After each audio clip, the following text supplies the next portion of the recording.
Good morning. Let me begin with a question that almost every homeschooling parent has at some point. How do I know if I'm teaching my child what is right? How am I not messing my child up? Making sure you're just not messing your child up. It's just a thing that we sometimes concerned about. We're always concerned about. Not simply did we finish the curriculum, did we complete all the assignments? The deeper question is, how do I really know I'm doing the right things? And what are those right things? How do I know when to keep going, when to slow down, when to reteach, when to raise the level of the challenge, and when to open an entirely different door? That question matters because education freedom gives parents a tremendous opportunity. But with freedom comes responsibility. And as homeschoolers, we have the freedom to choose the curriculum, the schedule, the learning environment, and the experiences our children receive. But we also have the responsibility to pay attention to the results and to make what in education we call adjustments when needed. So a well-educated home's not built by just finding a curriculum, one perfect curriculum, or following it without question. It's built by learning to observe, measure, plan, adjust, and truly see the child in front of us, and every child is different. Today, I want to give you three simple ways to do that. We're going to talk about markers, milestones, and difference makers.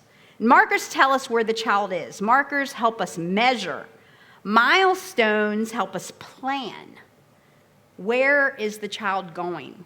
And difference makers help us discover passion and purpose. And markers, let us begin with the markers. Markers are measurable indicators that help us understand what the student knows, what still needs attention, and what the student may be ready to learn next.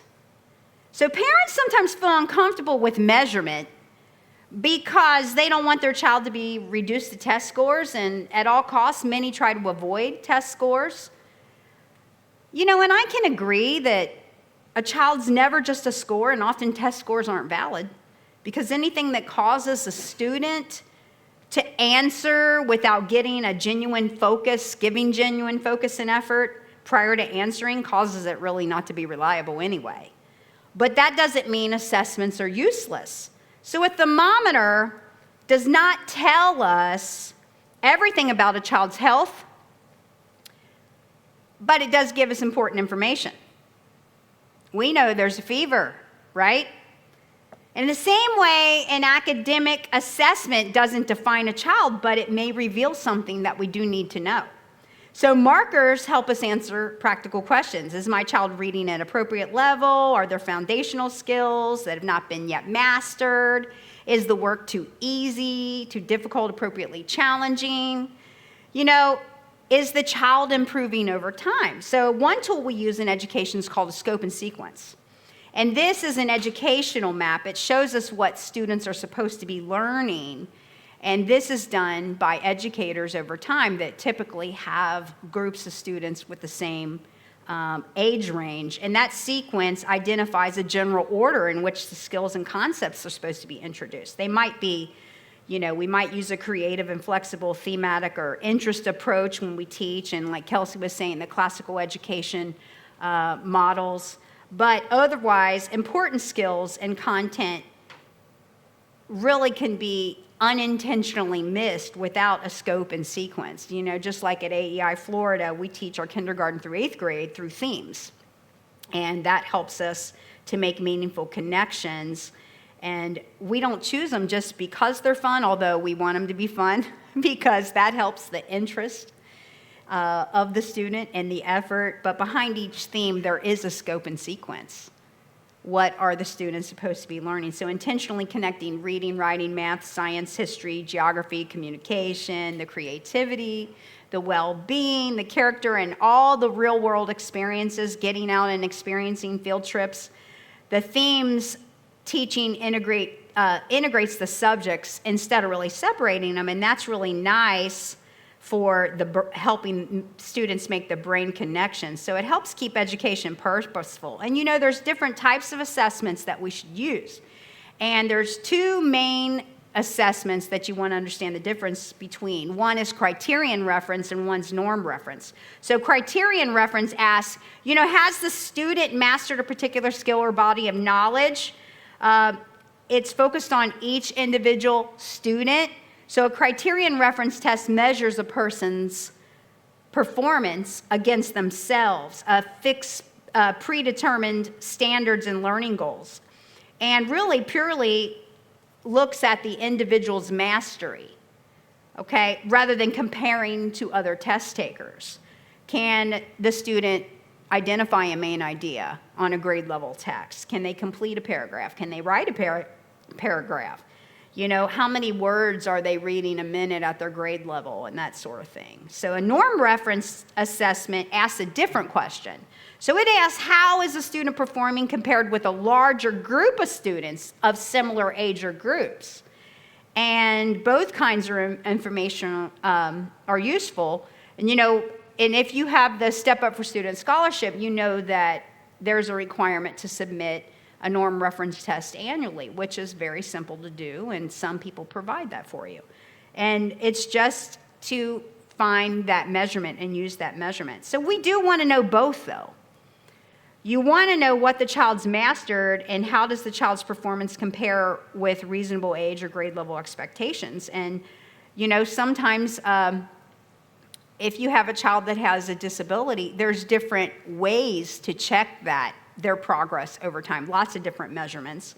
And one of the in-person measurements that you want to do, you want to sit down with your child and find out their literacy levels. And one of the things that we use, and that's common, and you can look this up, is called DIBELS.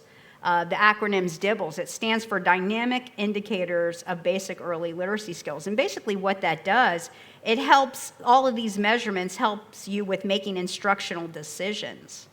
And so you're looking at the phonics, are they able to make, sound out words? If you give them a nonsense word, a word that's not really a word, can they break that down and read that out? Do they know those skills? And so with all of that said, decoding, can they break something down? Fluency, how proficient are they at reading?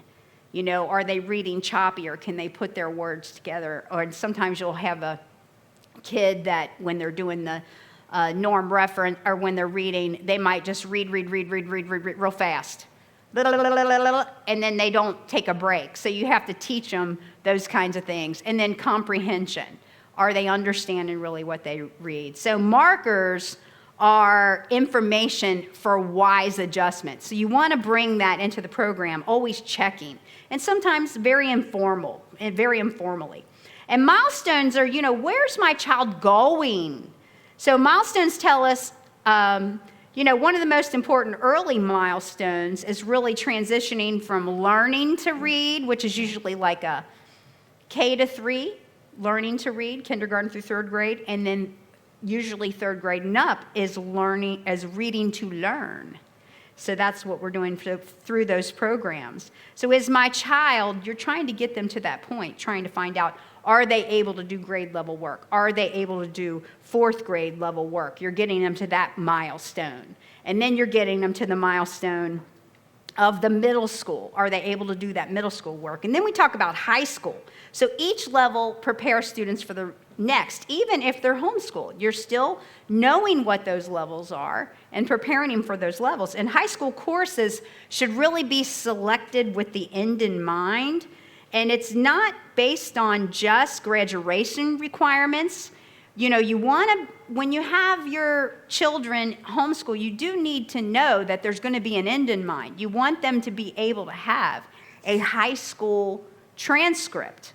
You want to be able to prepare that with courses that they need to finish, or they need to have exposure to certain content by the time that they are graduating, whether it be from a program like AEI Florida, which we do have a registered private school that works with homeschoolers, or your own homeschool program where you're preparing that transcript. Because when you look at the high school programs, you need to have 4 years of English, the same with math, you need to have certain sciences, and if you want to go by the Florida standard, American history, biology, algebra 1 are required, financial literacy is now required. And those are things, if your child goes to school, let's say you homeschool them part of the time and you end up going into a school system part of the time, you need to have those courses that can be transferred. So you want to begin your program with the end in mind. A lot of times homeschoolers, they'll sign their kids up, well, we're going to do, let's say our musical theory class. So let's say we're taking a musical theory class with Jane, or we're doing a physical activity class with Sherman, or, a jiu-jitsu class with our group back here. Let's say those are classes, or voice with Miss Maisie over there. So those are considered electives, and you get credits for electives. Or even with some of the TPUSA courses, those are electives, and they count. But you can't have all these electives and not have your core. And a lot of homeschoolers will do that, and you get to the end of the time, and you have to keep good records so that you can demonstrate that. You get to the end of the time, and then all of a sudden, well, why are my courses why are my child not eligible? Why is my child not eligible for this college or that college? If you do plan to get them to college, there is a map that you need to follow. Okay, so, and with every high school program, that's the way. But graduation requirements are the floor, okay? They're not necessarily the destination. So what opportunities, a lot of times people will try to take all these advanced courses or test-taking programs and things like that. And honestly, as an educator who's been in education my whole life, I'll tell you, those are fine, but they're really just money makers, really. And if you try to go to college with that and you have certain things on your transcript, sometimes those are not advantageous. And in Florida, everybody should be able to become eligible for the Bright Scholars Scholarship. Everyone should, at least 75%. And almost everyone in here should be eligible for having a full ride scholarship if you begin with the end in mind. So one of the things you want to ask yourself, is this going to help this child make measurable progress toward an important goal? That's a milestone. A milestone is valuable when it moves the child towards that right destination. And the third thing I want to talk about is difference makers. What brings this child to life? Difference makers, difference makers are milestones, markers measure progress. Milestones identify important decisions. But difference makers is really what makes a child light up. What is that thing that happens that causes them to be passionate? And one difference maker, I want to tell you a story about one of our students, Abdiel Ramdiel, who's going to be one of our speakers. We had our classes this year were pretty amazing high school classes, but a lot of students are not interested in when you get into the advanced math courses, like the Algebra 1, the Geometry, and the Algebra 2, and certain courses, Abdiel just was not interested in it. You could see that he would log on to class almost late every single time, and and a lot of times he would put his camera off and all of this, and the teachers would be like, Abdiel's really not that. I was like, okay, we'll keep working on it. But as I got to know him over the last couple of years, him not being interested in math was not the only thing I noticed. I noticed his gifts in a lot of different areas and his interest. And first of all, he was getting a bachelor's degree in a Christian university while he was in high school. And simultaneously, he had an unusual gift and interest in current events and what was going on in politics. And I started noticing this. Extremely intelligent. And he had a background like I had never seen in a young man on an intellectual level and being able to communicate his thoughts well. The opportunity came this time last year where TPUSA reached out to me to participate in what they called their education summit. And Charlie Kirk was simultaneously having the Student Action Summit across the street here in Tampa from where our offices are down in Channelside. And they called and said, we need some interns for some of the speakers. And I said, I got it. We got this covered. So Abdiel, I got him signed up with one of the speakers. And not only did he deliver and do the media and all of this, he was a young entrepreneur having several different businesses that he was operating and leading a youth organization called God's Youth. He'll tell you about it when he comes up to talk in the second portion of today. But when he was selected by the speaker to be the intern, and then he got to work behind the scenes with the Charlie Kirk Student Action Summit, that totally changed the trajectory for him. And I told the teachers, I said, listen, let's just get him through the math. This is where he's going. Okay, he needs the math, yes, but that's not going to be where he goes in life. He's not going to be, at least at this stage. He could later determine that and get more focused, but at this stage, this is where I see God taking him. And Buddy did it change the trajectory of his life. And that's what we're called to do. We are called as parents and educators to find what those difference makers are. And to do that, sometimes you need a tribe. You can't do that alone as parents. Your tribe might be churches, your church, your teachers, your pastors, tutors, relatives, organizations that you sign up to participate in. There's so many different providers. A teacher might recognize a writing gift. A pastor might provide a place to serve. That's where I got my start as a young youth leader. I was a very young youth leader and a missionary, and it all was in the church, and that was important. A coach might see leadership, and a business owner might provide an internship. But difference makers are discovered by cultivating the well-educated home. And there's 8 essentials of that well-educated home, and we have a book for you that goes in depth about what this looks like. Wisdom, language, reason, discovery, civilization, well-being, stewardship, and wonder. And wisdom teaches the children to seek truth, know God, and ask meaningful questions, develop character, as Kelsey spoke about so eloquently. Language develops the ability to read and write, speak, listen, understand, discuss, persuade, imagine. And reason teaches children to think clearly, solve problems, evaluate claims, research carefully, and on and on. And discovery helps children explore all the areas of the STEM, science, technology, engineering, math, all of those things, curiosity, humility. Civilization helps children understand their history, geography, civics, economics, culture, biography, current events, and the story across time and place. And well-being, Tanya's going to come and talk about, and Sherman's going to come and talk about, teaches children to care for their bodies, their emotions, their relationships, safety and habits, resilience, mental health, and the whole person. And stewardship, as Pastor Dave's already told us, teaches children to manage many things. And wonder teaches children to notice the beauty, create, imagine, play, appreciate art and music, nature, hobbies, all of those things.